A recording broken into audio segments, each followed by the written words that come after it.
36 जिल्हे, 36 बातम्या. News G9 Maharashtra. उत्तर तुमच्या प्रश्नांची.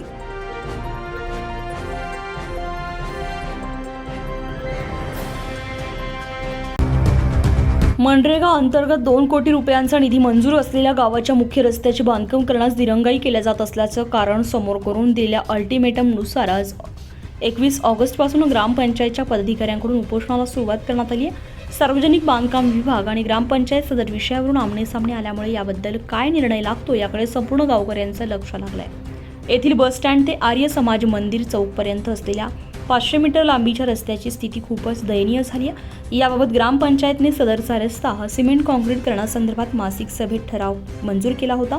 तो ठराव घेऊन उपसरपंच अतुल वाघ यांनी थेट मंत्रालय गाठून मोठ्या रकमेच्या मागणीकरिता मुख्यमंत्र्यांच्या कार्यालयामध्ये निवेदन दिलं होतं.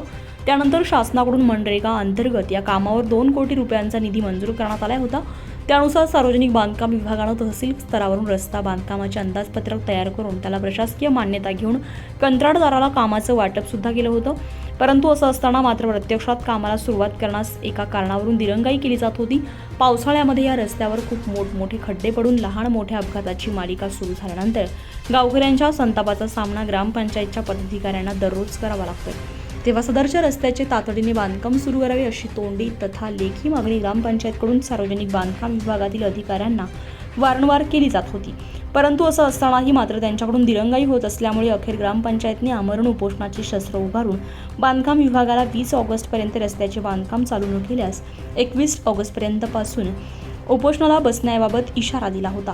त्यानुसार ग्रामपंचायत पदाधिकाऱ्यांनी आमरण उपोषणाबाबत गट विकास अधिकारी, तहसीलदार, उपविभागीय अधिकारी, सार्वजनिक बांधकाम विभाग, पोलीस स्टेशन, मुख्य कार्यकारी अधिकारी, जिल्हा परिषद आणि जिल्हाधिकारी अमरावती यांच्याकडे उपोषणाला बसण्याबाबत रीतसर निवेदन दिलं होतं.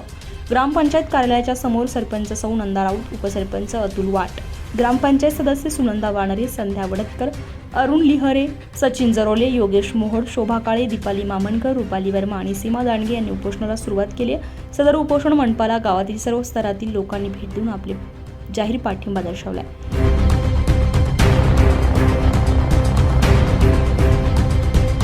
न्यूज G9 महाराष्ट्रासाठी प्रतिनिधी ज्ञानेश्वर दांडगे, अचलपूर.